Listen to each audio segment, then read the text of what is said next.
após localizar o primeiro livro dos Reis, localize o capítulo de número 14. Primeiro livro dos Reis, capítulo de número 14. Nós vamos iniciar a nossa leitura no versículo de número 26. Todos os nossos amigos, pastores de Curitiba, irmãos e irmãs, que estão intercedendo por nós, seja Deus louvado pela vida de vocês. Pastor Josias Veloso, da Igreja Nova Vida Church, na cidade de New Orleans, Deus abençoe a sua vida. Lhe saudando, cumprimento todos os nossos pastores que têm nos recebido com tanto carinho na América. Primeiro livro dos Reis, capítulo de número 14, versículo de número 26. Quem encontrou, diga: eu vou para o céu. Quem não encontrou, diga: eu também vou. É isso que importa.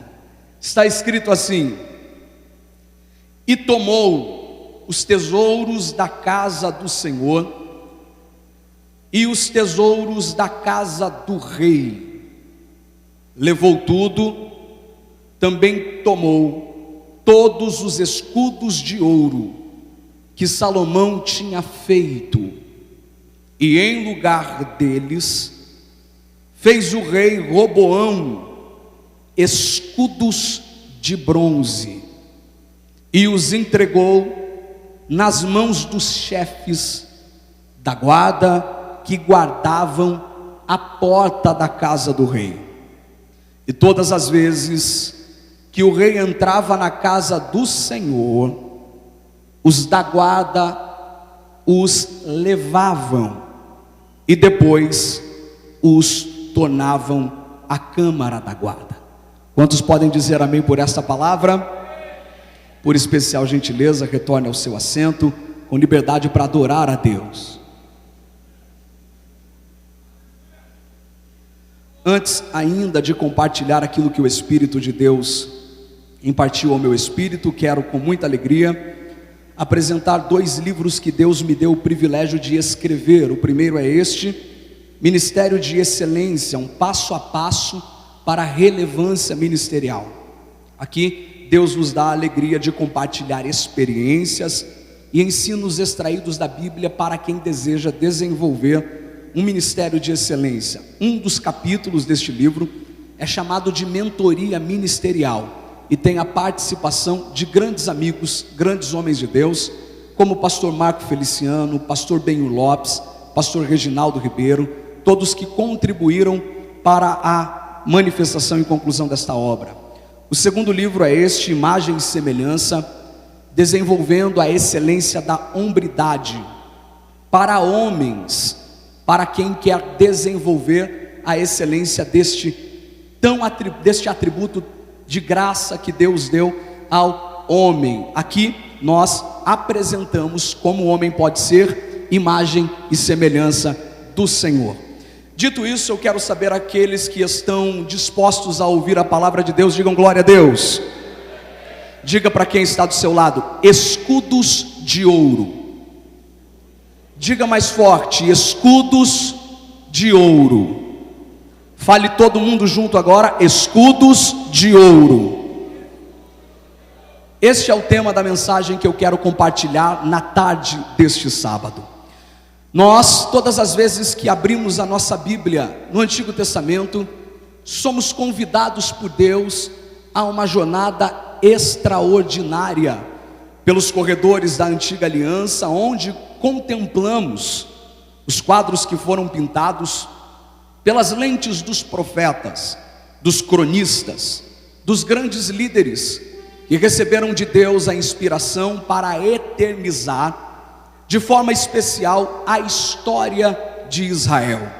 E ao olhar a história de Israel, nós somos convidados por Deus também a refletirmos sobre todas as sombras que foram inseridas na velha aliança, todos os protótipos, todos os tipos que se manifestam na nova aliança. No entanto, para além das sombras da velha aliança, nós também aprendemos com os acertos e erros de Israel. E é sobre estes 2 prismas que eu te convido a enxergar esta história que nós acabamos de ler, sobre acertos e erros, pois, dentro desta perspectiva, nós vamos descobrir erros que devemos evitar e acertos que devemos confirmar. Nós, diante deste texto, estamos vivendo uma ambiência de crise em Israel. Os anos já haviam se passado e muitos anos já se foram desde a morte do grande líder que teve o privilégio de liderar sobre Israel de forma unida e estabelecer o período de tempo em que Israel mais avançou em seus territórios. O homem chamado Davi, segundo o coração de Deus, estava morto. Seu filho, que o havia sucedido, Salomão, que durante muito tempo também havia reinado, diferente do seu pai, que conquistou terras pela força da guerra, pela força da batalha, Salomão tem o privilégio de dar continuidade às vitórias que o pai havia recebido, simplesmente com a capacidade de administrar, gerenciar, mais do que isso, com a graça de ter de Deus o presente da sabedoria. Sabedoria esta que faz parte do seu reinado durante muito tempo. Porém, com o passar dos dias, a sabedoria começa a ser ofuscada, pois independente do nível de sabedoria, a sabedoria nunca será nada nunca será o suficiente sem o temor do Senhor. A sabedoria de Salomão começa a arrefecer, diminuir, a apagar, quando ele começa a negligenciar princípios, pela falta de temor, pela falta de dependência de Deus. Confiando na sua capacidade humana e em suas estratégias, Salomão decide expandir muito mais o reino que o seu pai havia o entregado. E esta expansão percorre várias concessões pecaminosas, e entre elas, as alianças que Salomão fez com povos pagãos. Para isso, Salomão estabelece o expediente do casamento, do matrimônio, a fim de ampliar as suas bases políticas para a perenidade da sua paz, para dar mais tranquilidade ao seu governo. E é por isso que ele vai ter 700 mulheres e 300 concubinas, dentro da expectativa única e exclusiva de trazer mais crescimento para o império, para o reino de Israel. Contudo, é no meio deste ambiente de estratégias humanas que Salomão, já sem o temor do Senhor, se apaixona. E nós sabemos que uma das grandes, talvez a maior paixão de Salomão, dá origem ao livro que nós conhecemos como Cantares de Salomão. No entanto, esta não foi a única paixão de Salomão. Salomão conhece uma amonita, desrespeitando as normas do levirato e o tratado estabelecido no livro de Deuteronômio. Salomão se casa, se apaixona com esta mulher. E talvez a paixão de Salomão estivesse vinculada aos seus atributos. Afinal de contas, esta é a única mulher, pastor Alex, que a Bíblia apresenta o seu nome depois de se relacionar com Salomão. O nome desta mulher era Naamá. E o nome Naamá, meu amigo pastor Júlio, significa a bela, aquela que é bonita, aquela que tem beleza, pastor André. O nome Naamá também, pastor Felipe Pinheiro, meu amigo, apresenta o cuidado, carinhosa, afetiva, cuidadosa. Ela abraça Salomão, e ao abraçar Salomão, ele se apaixona, abraça Salomão e se apaixona por ele. Ao se apaixonar por ele, ele deposita continuidade do seu crescimento no fruto desta paixão. Eu disse que Salomão era estratégico. Eu disse que Salomão estava pensando com a sua racionalidade, com o seu intelecto, pensando que o crescimento seria fruto do seu desenvolvimento cognitivo, da sua capacidade de gestão. Aqui, nesta paixão, ele tem um filho, e é neste filho que ele deposita a continuidade do seu trono, pois ao nascer aquele menino, ele vai receber o nome de Roboão. O nome Roboão significa aquele que cresce, aquele que expande, aquele que amplia. O que Salomão estava dizendo com isso é que o seu reino teria um crescimento contínuo, porque suas estratégias estavam bem consolidadas. O que Salomão havia se esquecido, apesar de toda a sua sabedoria, que no reino de Deus, um reino que não é comum, um reino que não é normal, um reino que não nasceu e surgiu pela capacidade dos patriarcas, pela beleza do intelecto dos seus pais fundadores, um reino que surgiu porque o Deus do céu apareceu na terra, escolheu alguém desprezível e disse: através de você eu alcançarei toda a humanidade, e em ti serão benditas todas as famílias da terra. Um reino que cresce debaixo da provisão, da providência e da revelação do Deus Criador, e que este Deus apresenta segredos para o seu desenvolvimento. Entre eles, o Senhor vai dizer: se vocês ouvirem os meus mandamentos, obedecerem a minha voz, estiverem debaixo dos meus estatutos, eu, o Senhor, os abençoarei. Vocês serão cabeça, não cauda, emprestarão e não tomarão emprestado. Quem vier contra ti virá contra mim, pastor Eliezer. Quem vier contra vocês para os amaldiçoar, eu, o Senhor, o amaldiçoarei. Mas quem os abençoar, eu, o Senhor, também os abençoarei. Todavia, isso é resultado do cumprimento de princípios. Salomão se esquece que o crescimento não vem do homem, o crescimento vem de Deus. Eu vou repetir isso aqui para ver se você entende. Salomão está nos ensinando uma lição com o seu erro. Ele está nos mostrando que nós não devemos depender da humanidade para ver o crescimento, pois o crescimento vem de Deus, de Deus. Eu preciso saber se tem alguém comigo nesta palavra. Por quê, pastor? Porque se tem algo que a igreja evangélica brasileira aprendeu nestes mais de 100 anos servindo a nação brasileira, é que o crescimento nunca foi fruto da nossa capacidade estratégica. O crescimento da igreja evangélica Assembleia de Deus no Brasil nunca foi resultado da habilidade de quem prega, da habilidade de quem canta, da habilidade de quem lidera, da habilidade de quem organiza. Por quê, pastor? Porque, para falar a verdade, nos nossos primeiros passos nós tínhamos pessoas muito limitadas, gente que não teve o privilégio que a gente tem de perlustrar os bancos acadêmicos das melhores faculdades, gente que na verdade não sabia diferenciar omelete de homilética, gente simples que não sabia o que é uma análise exegética e etimológica, classes gramaticais, origens literárias, mas mesmo com sua simplicidade eram dominados pela presença do Espírito Santo.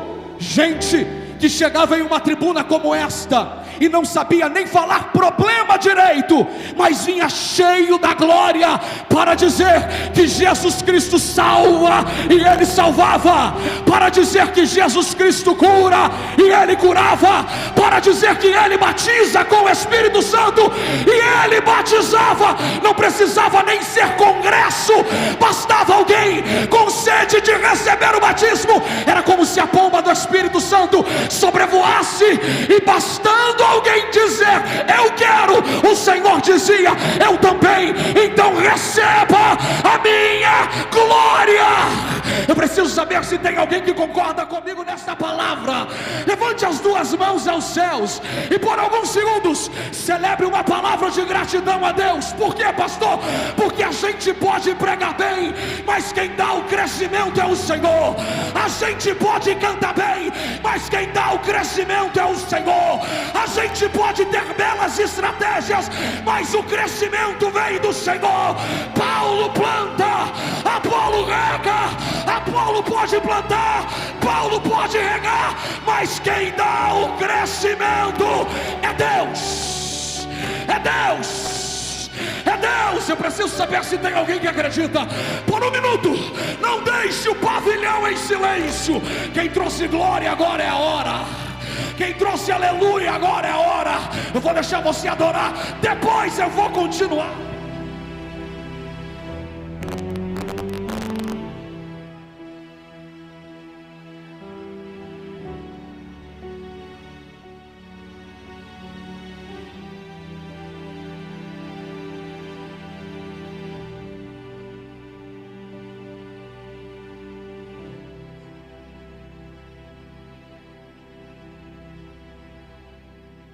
Minha querida mãe, que privilégio ter a senhora aqui. Nós assistíamos juntos às fitas dos Gideões Missionários da última hora, desde quando eu era criança. Foi minha primeira professora da escola dominical. Presente estar com o meu pai, presente de Deus, estarmos juntos aqui. E nós aprendemos que o crescimento vem do Senhor. Salomão negligencia isso, deposita as suas expectativas em sua estratégia, e a sua estratégia aparentemente dá certo. Pastor Luiz, por quê? Porque Salomão morre e quem ascende ao trono é Roboão. Aquele que cresce, aquele que dá expansão, aquele que amplia, aquele que ajuda a desenvolver. Roboão cresce com todas as expectativas positivas depositadas em si, e os seus primeiros passos são bons. Deus dá a ele um presente extraordinário. Deus dá a ele o privilégio de ganhar o coração do povo. Porque se tem algo que nós precisamos saber, é que independente de quem está na liderança, se o coração do povo não estiver com ele, qualquer liderança pode ser frustrada. Pois um rei não é rei sem povo. Salomão havia deixado um reino que estava debaixo de duras crises. Quando Roboão ascende ao trono, Jeroboão, que estava homiciado no Egito, volta depois da morte de Davi, consegue orquestrar, volta depois da morte de Salomão, consegue orquestrar 10 tribos para levar uma causa até o rei que estava no trono. Qual era a causa, pastor André? Que o Senhor abaixe os nossos impostos, que o Senhor diminua a carga de trabalho, que o Senhor nos acolha debaixo desta providência recursal que nós estamos apresentando a você. Jeroboão chega com a proposta e Salomão aparentemente está buscando caminhos corretos para decidir sobre este problema, pois ele vai se aconselhar. E o primeiro conselho que Salomão vai tomar é com gente de cabeça branca, gente experiente, gente madura, gente que tinha capacidade de o orientar pela bagagem que carregava.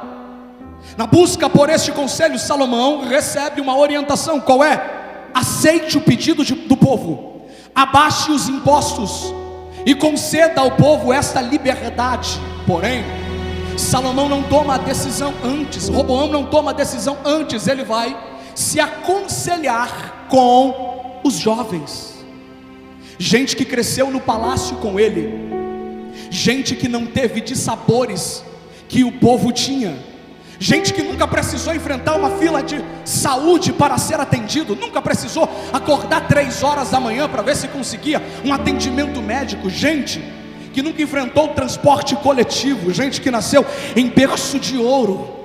E quando ele chega ao lado dos jovens, os jovens vão dizer: aumente mais ainda a carga tributária. Ao apresentarem isto para Roboão, Roboão gera a primeira crise geracional, pois ele está desprezando o conselho de gente que veio antes dele, para acatar o conselho de gente que nasceu com ele, cresceu com ele, se desenvolveu com ele. Roboão está negligenciando a lição de Josué, pois Josué na batalha contra os amalequitas vai nos ensinar uma lição. Qual é, pastor? Enquanto Josué estava diante da guerra, sendo ele mais habilidoso que Moisés, mais perito na espada do que Moisés, tendo mais força para guerrear que Moisés, enquanto ele no campo estava lutando com a sua capacidade, com a sua estrutura, com a sua habilidade, o velho patriarca estava no monte de mãos estendidas.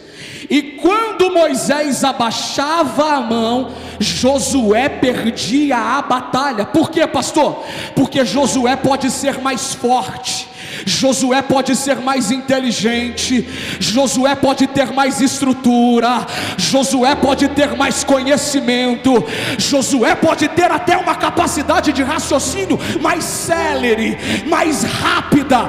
Mas se não for a mão do velho Moisés dizendo vai, a força de Josué não é nada, a habilidade de Josué não é nada. O que é isso, pastor? Deixa eu aplicar.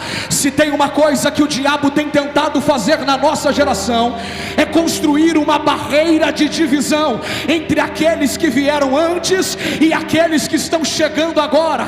Por quê, pastor? Porque Satanás sabe que se os jovens não tiverem debaixo da bênção dos anciãos, a força dos jovens se perde. Só que Satanás também sabe que se o ancião não tiver a mão de obra forte, a sabedoria do ancião também se perde. Aí ele tenta pôr barreira, aí ele tenta dividir, aí ele tenta matar, aí ele tenta neutralizar, porque ele sabe, meu amigo pastor Anderson, que Josué só vence porque Moisés está com a mão estendida, que Elias só triunfa porque alguém chegou até ele e disse: não é só você, tem Eliseu também, dá capa para ele. Oh meu Deus, oh meu Deus, só vai ter Timóteo se tiver um Paulo dizendo: desperta, desperta, desperta o dom que há em ti. Eu preciso saber se tem alguém que entende esta palavra.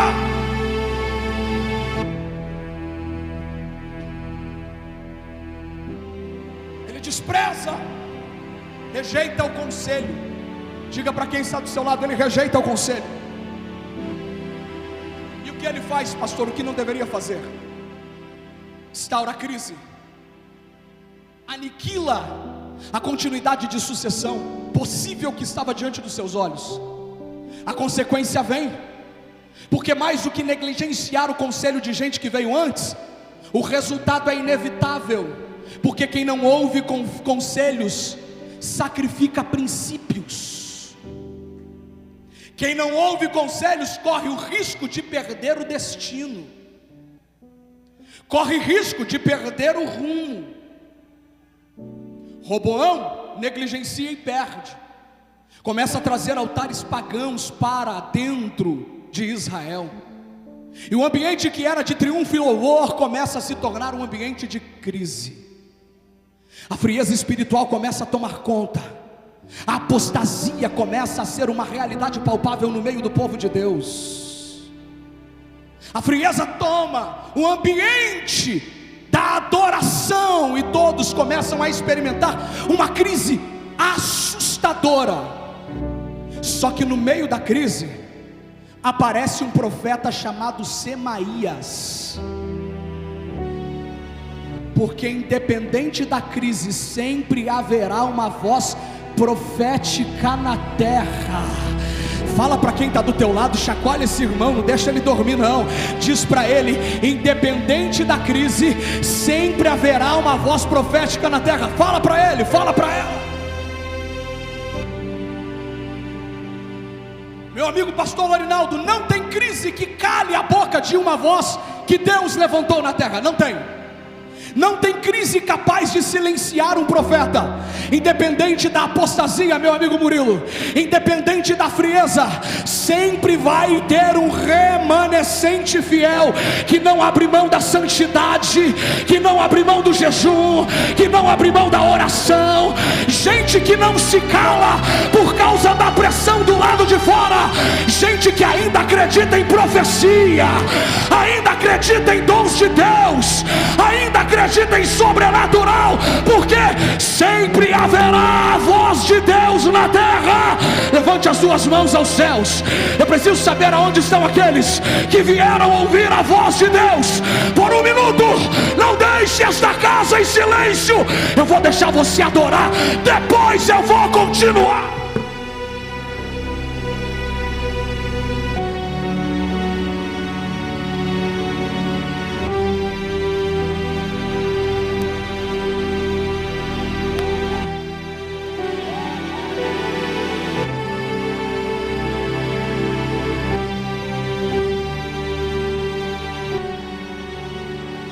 Estou sentindo a graça dele nesta casa. Meu amigo pastor Diego Rafael, ninguém nunca conseguiu calar a boca de Deus na terra. Pode tentar, não consegue. A imoralidade, pastor Lorinaldo, não silenciou a pregação de Noé. A idolatria no meio de Israel não calou a boca de Moisés. A mistura no meio do povo não contaminou Josué. A bagunça no templo não tirou a mensagem de Samuel. Ora bacala Súria, Uribicala Mantura Ras, Uribicala Céu e Joe Resi, Calamandura Bacá. Sempre vai ter Elias, sempre vai ter Eliseu, sempre vai ter Micaías, sempre vai ter Isaías, sempre vai ter Jeremias, sempre terá um Jonas, sempre vai ter um profeta. Se tem alguém que acredita, há uma ativação profética de Deus, genuína, pela palavra, para esta geração. Se tem alguém que crê, abre a boca para adorar, para adorar. Quem é batizado com o Espírito Santo, agora é a hora. Comece a falar em línguas, depois eu vou continuar.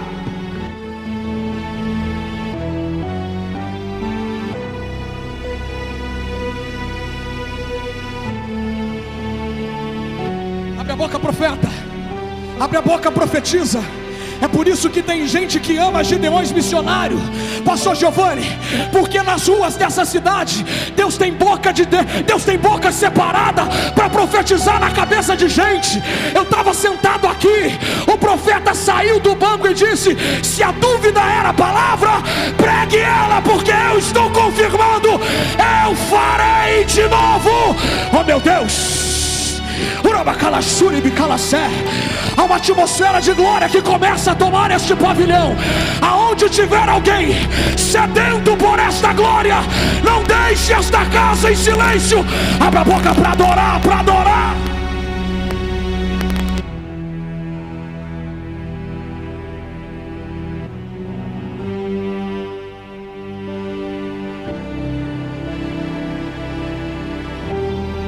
Começou a renovar. Oh meu Deus, eu estou sentindo a glória dele nesta casa. Parabanduri bicala mandura barras, uribicala mantura bicala mandura bacala ser, uribicala mantura bara suria ras. E Adaraçu, está chegando um tempo de limpeza. Os falsos profetas cairão. Deus está levantando uma geração de verdadeiros. Abre a boca, só quem crê. Abre a boca para adorar.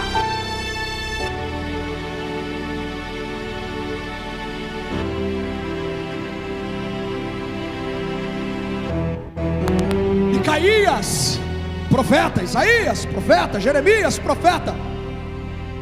Só que para este tempo Deus tem Semaías. Semaías alerta pastor Marcos Romano, nosso professor, nosso mestre. Semaías alerta Dayan. Só que Roboão tapa o ouvido. E se tem algo que gente negligente pensa, é que o fato de não ouvir o que Deus está falando vai revogar o que Deus mandou dizer. Tem gente que por fingir que não está ouvindo, acha que vai conseguir continuar vivendo, acha que vai conseguir continuar se desenvolvendo. Não dá, porque Deus libera a palavra, ativa a contagem regressiva para o juízo. O rei Sisaque, rei do Egito, marcha contra Israel para humilhar Roboão. E ele entra com seus mais de 60.000 cavaleiros e mais de 1.200 carros, sequestra tudo que estava no templo, tudo que estava na casa do rei. Porém, a Bíblia faz questão de destacar que ele sequestra os escudos de ouro que Salomão havia feito. Diga para quem está do seu lado: os escudos de ouro. Os escudos de ouro era aquilo que a guarda real utilizava para fazer os processos de peregrinação com o rei, com a autoridade. Mas para além disso, era utilizado para as cerimônias, onde os guardas reais chegavam diante do palácio e do povo, principalmente depois que o sol estava prestes a se pôr, se apresentavam para que o brilho do sol reluzisse nos escudos e Israel tivesse a certeza de que a glória de Deus ainda estava com eles, de que a presença de Deus ainda estava com eles, de que o cuidado de Deus ainda estava com eles. É por isso que eu disse que esse escudo não era escudo de guerra, era o símbolo da glória, o símbolo da presença. Sisaque vem e sequestra o símbolo da presença. O problema é que agora eles não têm mais o símbolo da glória, o símbolo da autoridade. A sensação é de vulnerabilidade, a sensação é de frieza, de esvaziamento. Não obstante esta sensação, Roboão decide criar a segunda crise geracional, pois ao invés de recorrer a buscar fazer novos escudos, a Bíblia vai dizer que Roboão decide fazê-los, porém não eram mais de ouro, agora os escudos eram de bronze. Afinal de contas, bronze era uma matéria-prima que nem era calculada durante o reinado de Salomão. Tinha tanto bronze, era bronze em qualquer lugar, era bronze em qualquer ambiente, era bronze em qualquer esquina. Roboão decide trazer o bronze como representação da glória de Deus, e a crise é instaurada justamente aqui, porque gente que viu os escudos de ouro nunca se satisfez com os escudos de bronze. Gente que chegava para ver a apresentação do templo e o filho dizia: pai, como estes escudos são belos. O pai olhava para o filho e diz: filho, até é bonito, só que é de bronze. O que eu vi era de ouro, agora é bronze, não é ouro. Roboão começa a sacrificar a geração que estava vindo, pois quem estava vindo se desmotiva para estar diante da casa do Senhor, porque já não era mais ouro, era bronze. Se não tem bronze, não tem ouro, então não quero mais. E quem estava indo, pastor, também perde a vontade, porque gente que já viu ouro não se satisfaz com nada além, não se contenta com nada. Oh meu Deus, eu estou sentindo a graça dele nesta casa.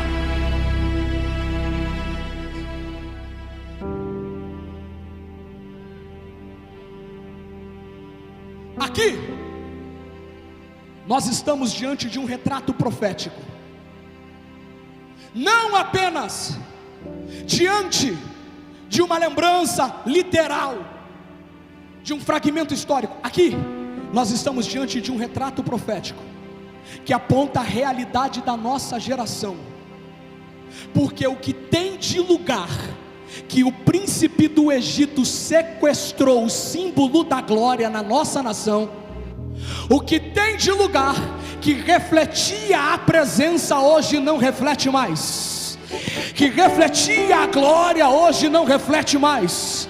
É por isso que nós temos uma geração de cabeça branca que está cansada, que está sentindo a dor, que está sentindo o peso. Por quê? Porque quem um dia viu a glória sabe tudo que não é glória, aí perde o ânimo, o entusiasmo, a vibração.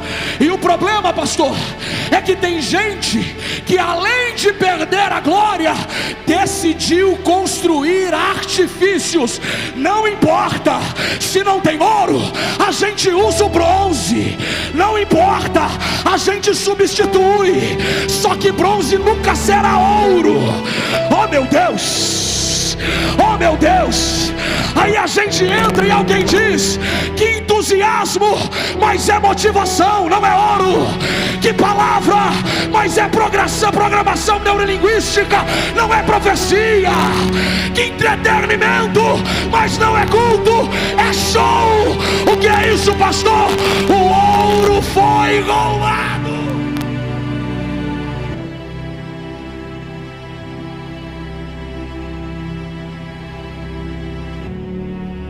Eu sou pastor de uma igreja simples. Irmã Ideleia, fica de pé, por favor. Ela é uma das nossas ovelhas. O pai dela foi pastor naquela igreja, pastor Assir. Pastor Giovanni, no ano de 1991, a caravana de Curitiba saiu para os Gideões missionários da última hora, meu amigo Samuel. E a igreja ficou em consagração, 1991. O presbítero, segundo dirigente, lá estava. E o pastor Assir estava aqui. Durante a consagração, pode se assentar, filha.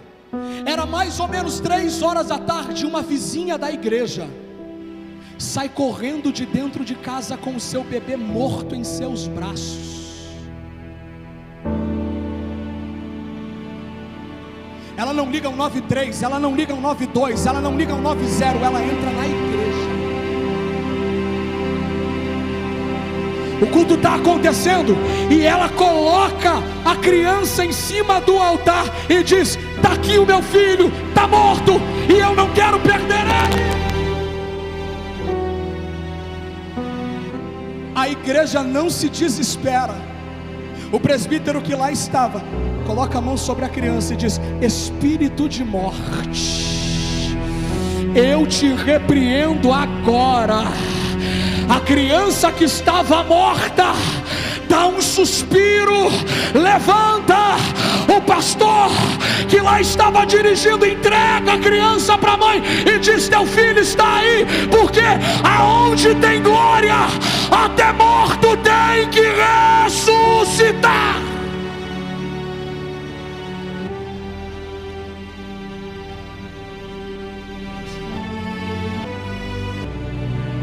Aqui eu encerro, porque Deus disse para mim: roubaram os escudos de ouro do meu povo.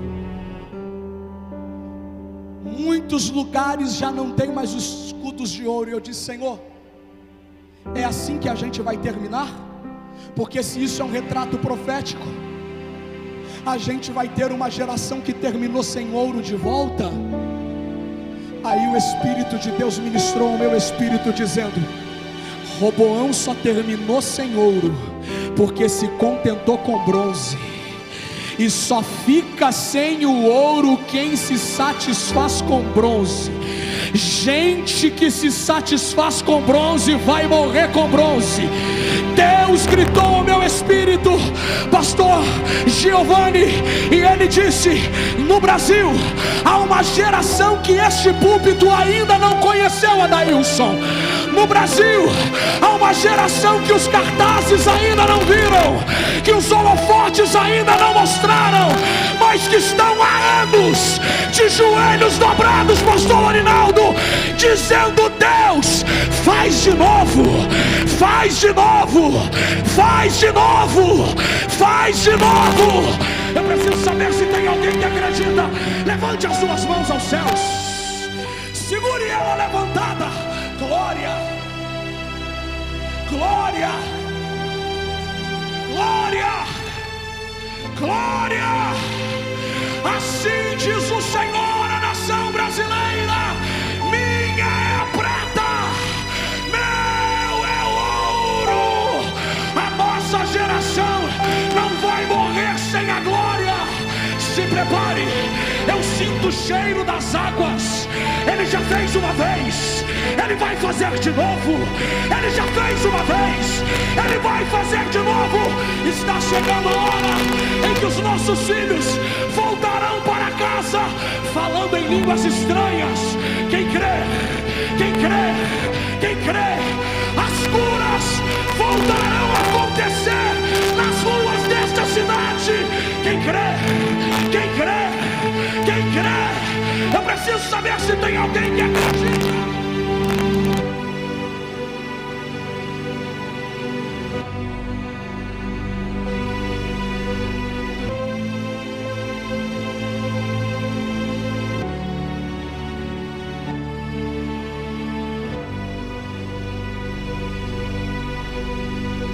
seus olhos por alguns segundos.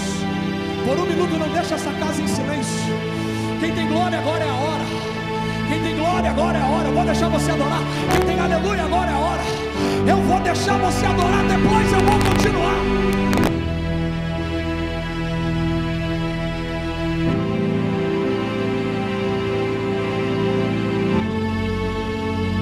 Deus me traz a este altar como voz profética para a nação brasileira, para pegar na mão de cada cooperador neste Brasil e fora dele, para pegar na mão de cada presbítero, cada diácono, cada evangelista, cada pastor que gastou a sua vida na obra, cada missionário que está no campo militando, batalhando, e que está dizendo: Senhor, tem como devolver aquela glória, tem como devolver aquela presença. Se prepare, porque a glória vai tomar conta da nossa geração. Um avivamento está rompendo sobre o Brasil. Quem crê, Deus vai começar a encher alguém aqui agora. Glória, glória, glória. Feche os seus olhos.